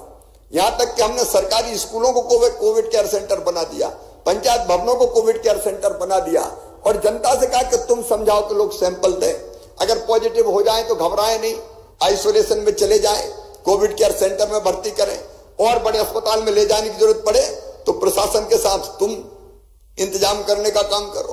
उस समय ऐसी परिस्थिति पैदा हुई कि हजारों की, लाखों की तादाद में पैदल मजदूर निकल पड़े बड़े बड़े शहरों से। तो मध्य प्रदेश बीच में था, तो मध्य प्रदेश से होके रोज हजारों लोग निकलते थे, लाखों की तादाद में। तो फिर लगा कि इनके लिए बस लगाओ, चाय नाश्ता भोजन का इंतजाम करो, और मध्य प्रदेश की जनता को भी प्रणाम करता हूं, इतनी व्यवस्था की, चाय नाश्ता भोजन, पांव में जूता नहीं तो जूता पहनाओ, दवाई का इंतजाम करो, सारी व्यवस्थाएं करने का काम किया। और सेकेंड वेव तो इतनी भयानक थी, वो ऑक्सीजन का नाम सुन के मैं निधि, उस समय जरूर मैं मानता था कि मैं काम करता हूं, दिन और रात जूझ के तनाव में नहीं आता, लेकिन उन दिनों सो नहीं पाए। आज मैं बताना चाहता हूं आपको, 8-10 दिन तो आंख से आंख नहीं लगी, क्योंकि अस्पताल में से कभी भी वो सोशल मीडिया पर डाल देते थे 1 घंटे की ऑक्सीजन बची, 1 घंटे की ऑक्सीजन बची, इतनी जान संकट में। अच्छा, कई ने तो बताया ही नहीं कि हमने अस्पताल में कोविड के पेशेंट भर्ती कर लिए। अच्छा, उस समय जगह भी जरूरी थी, तो जिसको ने चाहा उसने भर्ती कर लिए, और भर्ती करके ऑक्सीजन नहीं तो कर दिया ट्वीट। अब सरकार करे इंतजाम, 1 घंटे की बची, आधा घंटे की बची, और टीबी वाले भाई रोज इतने पेशेंट्स की जान खतरे में। तो हमारी हालत ये थी कि ऑक्सीजन के टैंकर कैसे आए। प्रधानमंत्री जी को मैं धन्यवाद दूंगा, उनसे चर्चा की तो उन्होंने खाली टैंकर हवाई जहाजों से भिजवाए, ऑक्सीजन एक्सप्रेस ट्रेनें चली, और फिर सिलेंडर भर के कैसे हम अस्पतालों में पहुंचा पाए, इसका इंतजाम किया। टैंकर हमने किए। अब बोकारो से आनी ऑक्सीजन, झारखंड के बोकारो से, और रास्ते में बाकी राज्य पड़ते हैं, तो हर एक राज्य टैंकर झपटने के चक्कर में रहता था।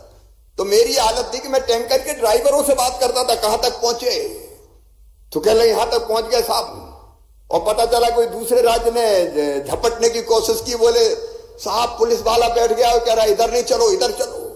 अब कितना जूझना पड़ता था, कल्पना करो।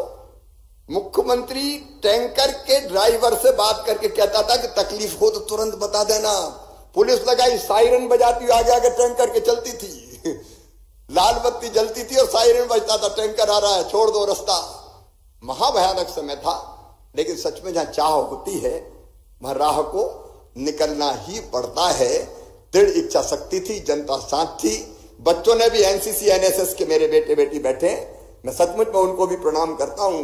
कई कामों में एनसीसी के, एनएसएस के हमारे बेटा बेटी जुट गए, बड़ी मात्रा में यूथ निकला जिसने कोविड के संकट से निपटने में मदद की। और एक बात और कि ऐसे समय योग भी बहुत काम आता है। निधि ने बिल्कुल सही कहा कि देखिए छोटी छोटी चीजों से नहीं तो आप घबरा जाते हैं, छोटी चीज से परेशान हो गए, अब क्या करें, अब क्या करें, अब आप ही घबरा गए तो प्रदेश का क्या होगा, फिर क्या करोगे। तो एक तो चिंता ये रहती थी। अब बताओ मेरी पीएस थी जो, वो ही बीमार हो गई, हेल्थ डिपार्टमेंट का पूरा अमला अस्पताल में भर्ती हो गया। मैं जिनके सहारे काम कर रहा था, मैं पीएस के पूरा का पूरा हमारा जो कमिश्नर है, हेल्थ कमिश्नर का ऑफिस था, पूरा अस्पताल में भर्ती हो गया। अब वैसी परिस्थिति में धैर्य ना खोएं, रोज मैं कलेक्टरों से बात करता था, बीसी वर्चुअली में जोड़ता था, कहीं प्यार, कहीं डांट, कहीं फटकार, ये क्यों नहीं हुआ, ये क्यों नहीं हुआ। तो वो अद्भुत समय था, लेकिन इच्छा शक्ति के साथ के कारण। और दूसरी बात, मैं बच्चों को भी ये कहना चाहूंगा कि देखिए तनाव जिंदगी में बहुत आते हैं, लेकिन अगर ढंग से आपने योग और ध्यान ये विधा सीख ली तो कई बार वैसे तनाव से निपटना भी आप सीख जाते हैं। आप मोहन जी भगवत गीता पढ़ाने की योजना बना रहे हैं, ये मैं बहुत बधाई दे रहा हूं उसके लिए। मुझे अभी मोहन बता रहे थे श्रीमद् भगवत गीता का सामाजिक संदर्भ, ये विषय सेकेंड ईयर में पढ़ाया जाएगा, स्नातक द्वितीय में। देखो गीता अद्भुत है, अद्भुत है। मैं स्वयं भी आपको ये बताना चाहता हूं, बचपन से मैंने गीता जी पढ़ी है, और गीता जी को अगर आपने ढंग से समझ लिया तो आप तनाव से दूर रह सकते हैं। गीता कहती है कर्मण्यवाधिकारस्ते मा फलेषु कदाचन, कर्म करो, परिणाम की चिंता मत करो। अगर कर्म करते समय परिणाम की सोचते रहे तो काम भी ढंग से नहीं कर पाओगे, काम भी ढंग से नहीं कर पाओगे। अब परिणाम अकेले आप पर थोड़ी करता, 17 तरह की परिस्थितियां है, तो परिणाम अपनी चिंता आप करेगा। तुम तो वैसे ही कर्म करो जैसे पानी में कमल का पत्ता रहता भी है, लेकिन वो पानी से अलग रहता है, कमल के पत्ते के समान रहो। तो काम करो और उसके परिणाम की चिंता मत करो। इसको निष्काम कर्म योग कहते हैं, निष्काम होकर काम करो, निष्काम कर्म योगी की बात कही गई है। तो हम अपनी काम करते जाए, परिस्थितियां भयानक थी, लेकिन जूझने की प्रवृत्ति थी और सोचा कि जो होगा बेहतर से बेहतर करेंगे, बाकी परिणाम जो होगा देखा जाएगा। तो आज हम देख रहे हैं भारत कोविड मुक्त घोषित कर दिया गया है, कोविड के बाहर निकल के हम आ गए हैं। आप भी, और देखिए प्रधानमंत्री जी को मैं इसलिए नहीं कि प्रधानमंत्री हैं कह रहा हूं, सचमुच में कोविड का जैसा मुकाबला किया भारत ने, 180 करोड़ वैक्सीन के डोज लग चुके हैं। दुनिया में कहीं नहीं हुआ ये चमत्कार, केवल हिंदुस्तान की धरती पर हुआ, भारत में हुआ। वैक्सीन बना भी ली और वैक्सीन लगा भी दी, और वैक्सीन लगाने में समाज भी जुट गया। मैं सबको धन्यवाद देता हूं कि जब हमने मध्य प्रदेश में आह्वान किया कि आज महाअभियान है वैक्सीनेशन का, तो पता चला मध्य प्रदेश ने एक दिन में 27 लाख डोज लगा दिए, 29 लाख डोज लगा दिए। तो बेटी चाह होती तो रास्ते निकल जाते हैं, फिर संकट से हम पार हो जाते हैं। जहां चाह होती है वहां राह को निकलना ही पड़ता है। कोविड-19 में इच्छा शक्ति के साथ माननीय आपने जो कार्य किया है वह काफी सराहनीय है। निश्चित रूप से आपने जो कहा वह राज्य के विकास में लाभदायक है। माननीय मुख्यमंत्री महोदय, विद्यार्थी ऊर्जा और नए विचारों से परिपूर्ण समाज में बड़े परिवर्तन के नेतृत्व करता है। इसी संदर्भ में तानसेन की नगरी ग्वालियर से आस्था तोमर और लक्ष्मी सैनी, भिंड से हेमंत कुमार, दतिया से अनुराग शर्मा, सबलगढ़ से जूली आर्य और टीकमगढ़ से आदित्य जैन आपसे कुछ प्रश्न पूछना चाहते हैं।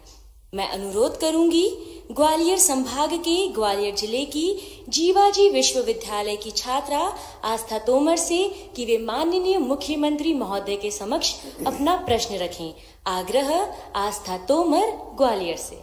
आस्था बेटी नमस्ते, पूछिए अपना सवाल। माननीय मुख्यमंत्री जी को मेरा सादर प्रणाम। माननीय, सर्वप्रथम मैं आस्था तोमर गाला ऋषि की तपोभूमि ग्वालियर से आपका साभार अभिवादन प्रकट करती हूँ। मैं जीवाजी विश्वविद्यालय की छात्रा आपका युवा संवाद कार्यक्रम चलाए जाने पर युवा शक्ति की ओर से अभिवादन प्रकट करते हुए अपना प्रश्न रखती हूँ कि माननीय किस प्रकार अपने कर्तव्य और अधिकारों के प्रति सजग रहते हुए अपने मार्ग का चयन कर सकते हैं। इस संदर्भ में मैं आपकी प्राथमिकताएं जानना चाहूंगी। आस्था ने आस्था का सवाल ही पूछा है। हम केवल अपने बारे में क्यों सोचें? अपने बारे में सोचेंगे, मैं, मेरा कैरियर, मेरा भविष्य, वो सोच के विषय होनी चाहिए। लेकिन एक गाना मुझे बहुत अच्छा लगता है, अपने लिए जिए तो क्या जिए, तू जी ए दिल जमाने के लिए। ये पुरानी फिल्म का एक गाना है। हम दूसरों की भी तो चिंता करें। तुलसीदास जी ने कहा है, परहित सरिस धर्म नहीं भाई, पर पीड़ा सम नहीं अधमाई। और दूसरे के लिए जीने की प्रवृत्ति यह मनुष्य में स्वाभाविक तौर पर होती है। और इसलिए मैं बताना चाहूंगा कि कोविड के संकट की मैं बात कर रहा था, कितने बच्चे निकले लोगों की सेवा करने, भूखों को भोजन देने, खाद्यान्न बांटने, अन्न बांटने। समाज ने ढेर लगा दिया। अगर कहीं भूकंप आ जाए तो समाज दौड़ता है, लोग दौड़ते हैं सेवा करने के लिए। एक नहीं, पीड़ित मानवता की सेवा के अनेकों उदाहरण मौजूद है। और इसलिए आस्था ने जो सवाल पूछा, हमारा सामाजिक सरोकार। देखिए, हम जिस देश से आते हैं उस देश ने आज नहीं हजारों साल पहले कहा, अयम निजम पराबेत्ति गणना लघुचेत साम उदार चरिता नाम तू वसुधैव कुटुंबकम। ये मेरा है, ये तेरा है। ये सोच छोटे दिल वाले का होता है। जो विशाल हृदय के होते हैं वो तो कहते हैं सारी दुनिया ही एक परिवार है। और इसलिए हम अपने देश के लिए, अपने समाज के लिए, दूसरों के लिए भी जो अपने ही है वास्तव में, हम कुछ ना कुछ काम जरूर करें। एनसीसी, एनएसएस इसी भाव को मजबूत करने के लिए बनाई गई है और कई जगह वो ऐसे सेवा के काम करते हैं। अब मैंने भी कोविड का उदाहरण दिया, पूरा समाज खड़ा हो गया। कई ऐसे काम है। देखिए, जैसे मैं वृक्षारोपण का अभियान चलाता हूं, रोज खुद पेड़ लगाता हूं। आज भोपाल में, कोलार में, आज मैंने नागरिकों को आमंत्रित किया है कि आप आइए, हम भोपाल को स्वच्छतम शहर कैसे बनाएं।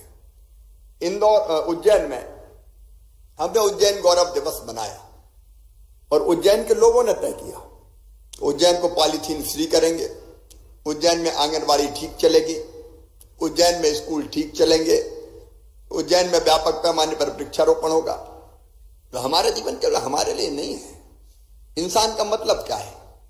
जो अपने लिए जिए, वो भावना तो इंसान से इतर बाकी प्राणियों में होती है। इंसान का मतलब ही है हम दूसरों के काम आए।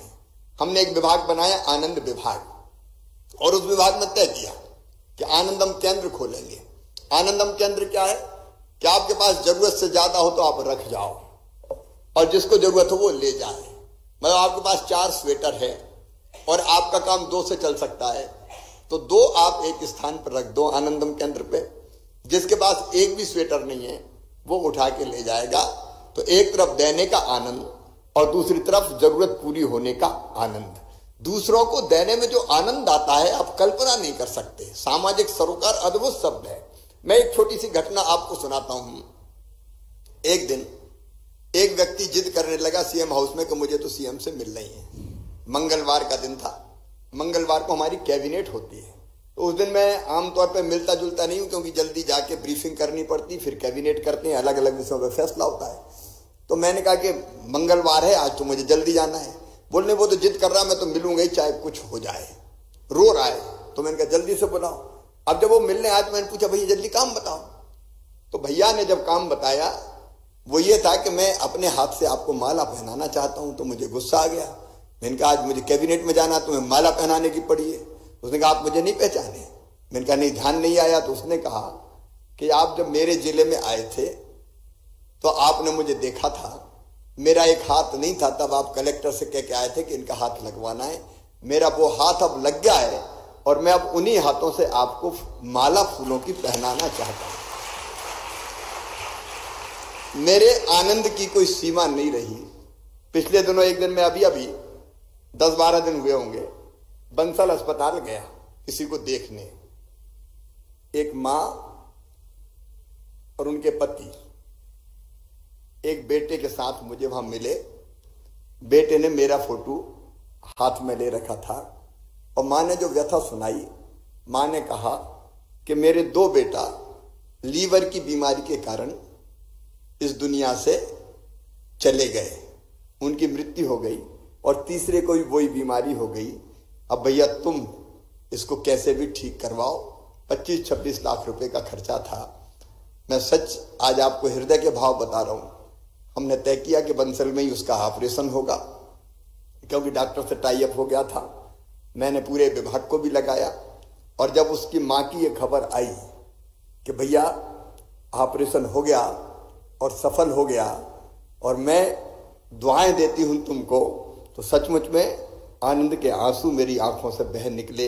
दूसरों को कुछ देने का सुख सचमुच में अद्भुत सुख,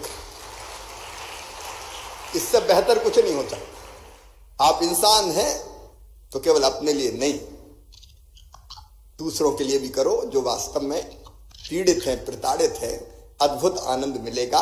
और आप कोई भी एक काम हाथ में ले सकते हैं।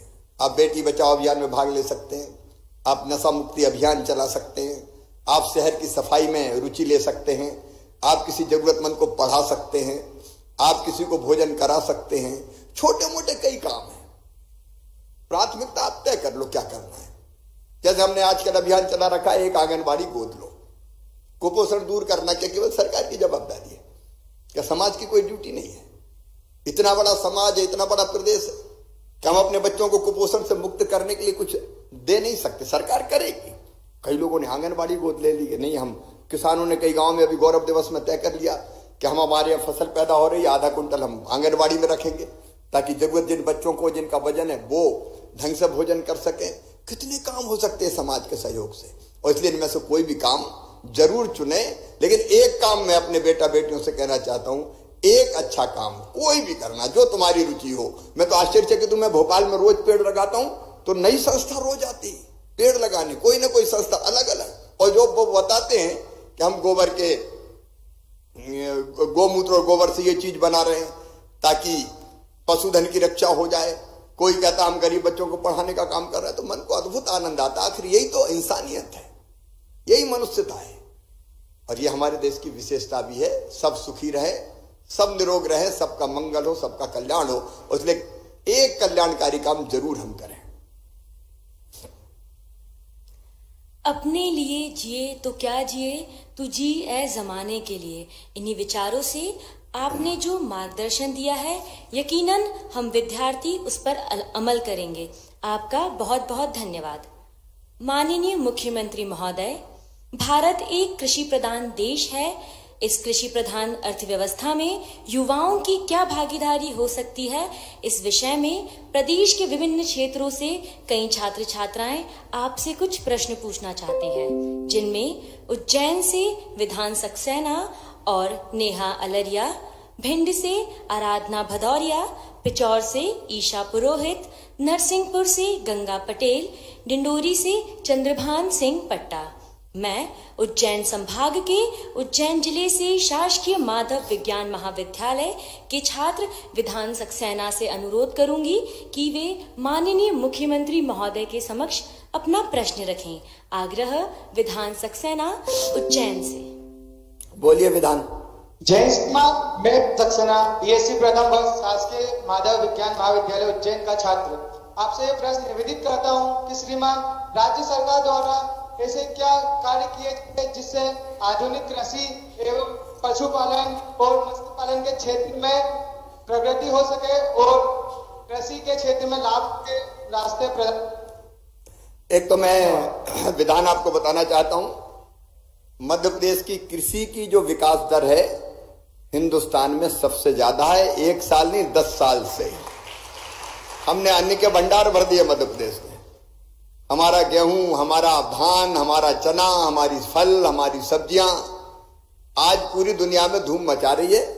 और उसके लिए जो हमने किया, सबसे पहली चीज देखो, किसान खेती की तरफ अगर लोगों को प्रेरित करना है, जाना है, तो 5 चीजें जरूरी है। एक, अच्छा उत्पादन कैसे हो फसलों का, दूसरे उत्पादन की लागत कैसे घटे, तीसरे किसान को उत्पादन का दाम कैसे ठीक दाम मिले, चौथे फसलों का विविधीकरण कैसे करें, और पांचवें नुकसान हो जाए तो उसकी भरपाई कैसे करें। हमने इन पांचों क्षेत्रों में काम किया। उत्पादन बढ़ाने के लिए अगर सबसे क्रांतिकारी काम मध्य प्रदेश में हुआ है तो 7.5 लाख हेक्टेयर जमीन में सिंचाई कभी मध्य प्रदेश में होती थी, वो बढ़ा के इन 10-12 वर्षों में हमने कर दी है 43 लाख हेक्टेयर जमीन में सिंचाई की व्यवस्था। उज्जैन वाले जानते हैं, नर्मदा जी को क्षिप्रा जी से जोड़ा, नर्मदा जी को गंभीर जी से जोड़ा, नर्मदा जी को काली सिंध और पार्वती जी से जोड़ने का काम चल रहा है। कैन और बेतवा का प्रोजेक्ट मंजूर हुआ है। अद्भुत सिंचाई के साधन विकसित किए। पर्याप्त बिजली पहले तो मिलती नहीं थी, आती कम थी, जाती ज्यादा थी, लेकिन खेती के लिए अच्छी बिजली, अच्छे बीज, समय पर जो आदान है वो मिल जाए उसकी व्यवस्था, ये सारे काम किए। फिर 0% ब्याज पे कर्जा देने का काम किया किसानों को, ताकि कर्ज उस पर बोझ ना बन जाए, और फिर उसकी फसल की खरीदी ठीक से करते हैं। इस साल तो खरीदने की जरूरत कम पड़ेगी क्योंकि रेट बहुत अच्छे हैं फसलों के, और हमारा अनाज दुनिया के देशों में निर्यात होने की स्थिति बनी है। कृषि का विविधीकरण, उसमें फलों की खेती, फूलों की खेती, सब्जियों की खेती, औषधि खेती। अब उज्जैन संभाग में, उज्जैन पूरे मध्य प्रदेश के अलग अलग हिस्सों में औषधि खेती खूब हो रही है। कैश क्रॉप कई लोग ऐसे हैं जो IIT करके आए लेकिन खेती के काम में लगे हुए हैं। Green house technology, poly house technology, उस पर सब्सिडी देने का काम अलग कर रहे हैं। 40% से लेके 70% तक सब्सिडी देने का काम कर रहे हैं। तो अलग अलग तरह के अनेकों प्रोजेक्ट चल रहे हैं। और फिर फूड प्रोसेसिंग को बढ़ावा देने के लिए नई फूड प्रोसेसिंग की नीति लेके आए हैं, जिससे फूड प्रोसेसिंग के माध्यम से कच्चे माल का वैल्यू एडिशन यहीं पर किसान कर सके। तो हमारे बच्चे भी अगर कोई चाहते हैं खेती के क्षेत्र में काम करना, तो 65% आबादी आज भी कृषि पर डिपेंड करती है। उन्नत और आधुनिक खेती आप कर सकते हैं, और कई तरह की योजनाएं जिनका लाभ उठा के आप खुद भी लाभ कमा सकते हैं। और खेती के क्षेत्र में मैं एक घटना छोटी सी सुनाऊंगा, ज्यादा समय नहीं लूंगा। मैं जब पहले मुख्यमंत्री बना तो फूड मिनिस्टर हुआ करते थे श्री शरद पवार जी, यूपीए की सरकार थी। तो हमारे यहाँ जो राशन देते हैं राशन की दुकानों से, उसके लिए मैं गया कि मध्य प्रदेश में ज्यादा कोटा अलॉट कर दो।